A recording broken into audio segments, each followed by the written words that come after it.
This book is called CBT, Cognitive Behavioral Therapy, your toolkit to modify mood, overcome obstructions, and improve your life, written by Elaine Ilion Foreman and Claire Pollard and published by Icon.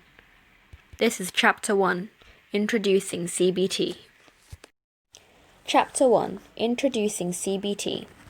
Men are disturbed not by things, but by the views which they take of them. When, therefore, we are hindered or disturbed or grieved, let us never blame anyone but ourselves. That is our own judgments. Epictetus, Greek philosopher. Cognitive behavioral therapy. Where did it come from? Some readers may be familiar with the name of Pavlov and his early experiments in the 1900s looking at the way in which dogs can be conditioned to salivate at the sound of a bell. What many people don't know is that Pavlov was actually studying the digestive system of dogs and just happened to observe this conditioned reflex. However, he opened up a whole new field of study, allowing new insights into understanding the way in which animals learn. From there, it was but a small step to transfer this knowledge from four-legged to two-legged creatures, so the field of behavior therapy was born. It stemmed from applying the principles of learning theory to shaping the behavior of first animals and eventually humans, looking at ways in which altering behavior might help alleviate psychological disorders. Dr. Aaron Beck, originally a psychoanalyst, is generally credited with founding cognitive therapy in the 1970s. Working with depressed patients, he noticed they experienced a series of spontaneous negative thoughts, which he called automatic thoughts. He divided them into three categories: negative thoughts relating to the self, to the world, and to the future. Working to identify and challenge these thoughts enabled patients to reevaluate them more realistically. The result? The patients felt better and showed positive changes in behavior.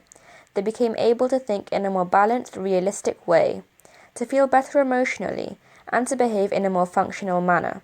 The key concept of cognitive therapy concentrates on how we process information, organize it, store it, and relate new information to old. In cognitive therapy, we focus on understanding the way in which humans think and applying these principles to the treatment of psychological disorders. In the 1970s and 1980s, furious debate raged over whether behavior therapy or cognitive therapy held the key to understanding and overcoming psychological difficulties. Eventually, although there is no general agreement of exactly when, it became clear that this wasn't a contest with a winner and a loser. People neither operate on purely behavioral principles, nor live their lives based purely on thinking. It is in this realization that we find the roots of CBT. There is an apocryphal tale of a paper written in the early 1990s. It was about understanding the nature and treatment of a particular anxiety disorder. The author believed in its importance, which author doesn't, and was convinced that the research had international significance.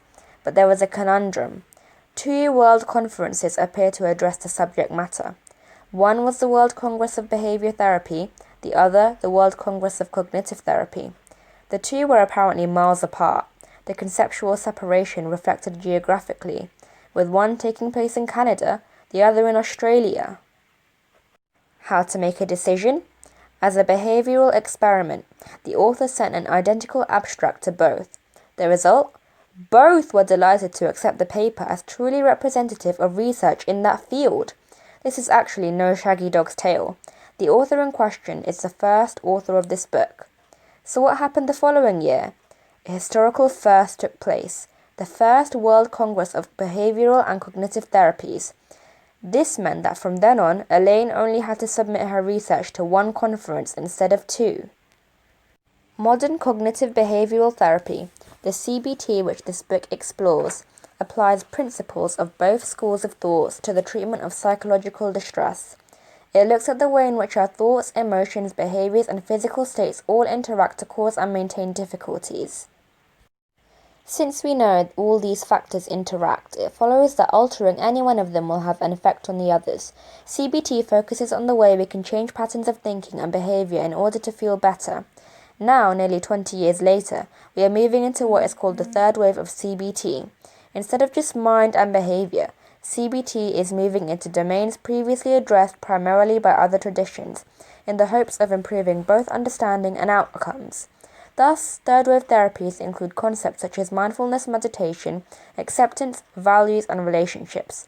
The emphasis in these newer ways of working is less on changing the content of thoughts.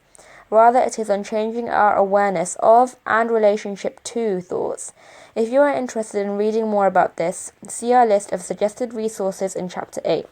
So where are we now? What is cognitive behavioral therapy? Cognitive behavioral therapy, CBT techniques have been developed from extensive research. Studies indicate that treatments for psychological disorders based on CBT principles are as effective as medication in treating many psychological disorders and often more effective in effecting long-lasting change and preventing relapse. Are particularly effective for common mental health problems such as anxiety, depression, panic disorder, phobias, including agoraphobia and social phobia, stress, eating disorders, obsessive-compulsive disorder, post-traumatic stress disorder, and difficulties with anger. Can help if you have a low opinion of yourself, or physical health problems like pain or fatigue. Can also be useful in helping to manage more severe mental health problems like bipolar disorder, previously called manic depression, and psychosis. CBT works on the principle that our behavior and emotions depend to a large degree on our perception of what we understand is happening. What we think and anticipate can greatly affect our reaction to events and people. Having understood what you are thinking and how to deal with your thoughts, it is possible to train yourself to respond in a different way. This new style of thinking and behaving can then lead to a potentially more satisfying way of life, becoming part of your normal lifestyle. CBT uses practical techniques and exercises to help you make lasting changes in the way in which you think and behave in order to help you feel better. Remember, in this book, we concentrate on the practical skills and techniques that have been developed using the principles of CBT. They are presented in a format that is easy to use, so you can develop the life and lifestyle that is right for you. We are focused on the more common areas of mental distress and discomfort experienced by a large number of people. Please note, if at any point when you are working through this book you find that things are getting worse rather than better, do seek professional help immediately. Likewise, if your mood drops and you start to feel overwhelmed, ensure that you see either your GP or one of the mental health professionals described in Chapter 9. End of Chapter 1. Introducing CBT.